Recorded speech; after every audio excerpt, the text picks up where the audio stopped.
I always thought the only thing my father left me was a worn-out toolbox and a heart full of grief. But what I really inherited was a lie. A lie so big, so carefully hidden, it didn't just change how I saw him. It changed who I thought I was. It began on the afternoon of his funeral. The air was heavy with regret and cut flowers. I remember standing beside the casket, numb, trying to mourn a man I never fully understood. He wasn't cold or cruel, but he was distant, always a little unreachable, like a song you could almost hum but never fully remember. When we got home from the service, my mother handed me a box. "He wanted you to have this," she said, her voice hollow, eyes red-rimmed. The box was plain, just wood and brass hinges, but it felt heavier than it looked. Not in weight, but in consequence. Inside were photos, old receipts, letters, and a key. A single silver key attached to a blue tag. Written in faded ink.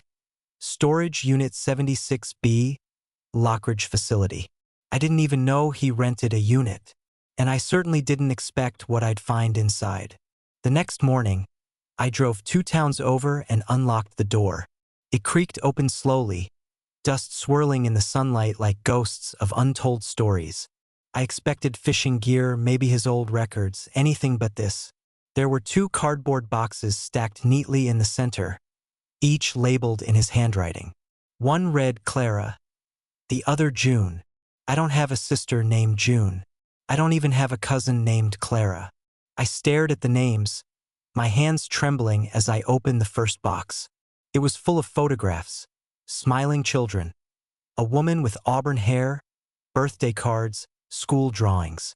Then letters, dozens of them. They were all signed Love D. That was what my mom used to call him. D short for Daniel. That's when it hit me like a punch to the chest. He had another family, not just an affair, an entire second life. At first, I thought maybe it was before me, before my mom. But the dates didn't lie. The photos were from the last 15 years. While we were spending Christmas with my grandparents, he was apparently celebrating elsewhere too, with another daughter. Another woman. My entire childhood suddenly felt like a rerun with scenes missing. All those business trips. The mysterious phone calls he'd take in the garage. The way he never stayed long after dinner, always needing to wrap up something. I didn't know whether to scream or cry. I did both. Alone in that storage unit, surrounded by proof that I wasn't his only child. Not even his only family. And still, I couldn't stop looking through it all. I became obsessed. Who were they? Did they know about me? About us? A week later, I found her. Clara. Her social media page was public. I knew it was her. Same auburn hair, same smile from the photos. And she looked happy, normal, like someone whose father showed up to every school play and birthday party. I studied every post, every caption, hoping for a clue that she knew I existed.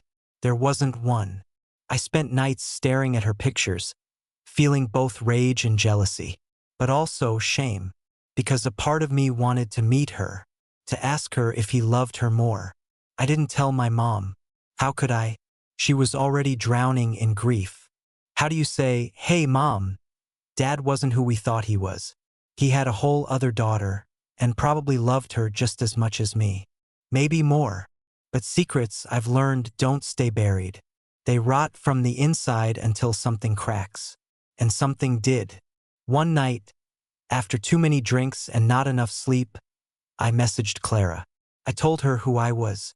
Told her about the storage unit. About the photos. The letters. I didn't expect a reply. She wrote back the next morning. For words. I always wondered why. That was all she said. We met a week later in a quiet park halfway between our cities. When I saw her in person, I felt like I was looking into a mirror that reflected a different timeline. She had his eyes, my jawline. We were strangers, but there was no denying the blood we shared. She told me her mom passed away 3 years ago. She said our dad was a good man, kind, reliable, but he was also absent sometimes, disconnected, especially near the end. He died suddenly without much explanation. Just collapsed in a store one afternoon. She never got to say goodbye. She didn't know about me, but she suspected. There were hints, slips in conversations. A photo once, hidden in a drawer of a young boy at a birthday party me. But she was told it was a distant cousin. Nothing more. We sat in silence for a long time. And then, she asked the question I'd been dreading. Do you think he loved us both? I didn't know what to say. I still don't. Maybe love isn't a pie you divide into slices. Maybe it's more like a song. You can sing it twice, but the meaning changes each time. That meeting with Clara cracked something open in me. I became consumed with understanding. I asked my mom gently, carefully, if she ever suspected anything. Her silence said more than words ever could. I always wondered, she finally whispered, why he kept that key in the drawer and not on his keychain. And just like that, I realized something terrible. She knew. Not everything. Not the names. Not the details. But she'd felt the weight of his secrets pressing through the years. And she bore it. For me, my mother had chosen silence over chaos. She chose stability over truth. But now I had to choose for myself. Over the next few months, Clara and I stayed in touch. Tentatively, carefully. We didn't try to become best friends or pretend the past hadn't happened. But we met for coffee, sent each other photos. She came to visit once and met my mom. It was awkward, quiet, but not hostile. Sometimes healing doesn't come in thunderclaps. Comes in teaspoons. I wish I could say it all wrapped up neatly, that we became one big, strange, blended family. We didn't, but we acknowledged each other. We honored the pain. And sometimes that's the best we can do. Now, every year on my father's birthday, I light 2 candles. One for the man I knew, the man who taught me how to fix a sink and throw a baseball. And one for the man I didn't, the man who tried to live 2 lives and lost part of both in the process. Some wounds don't close, but they stop bleeding. And with time, even the deepest betrayal can leave behind something unexpected.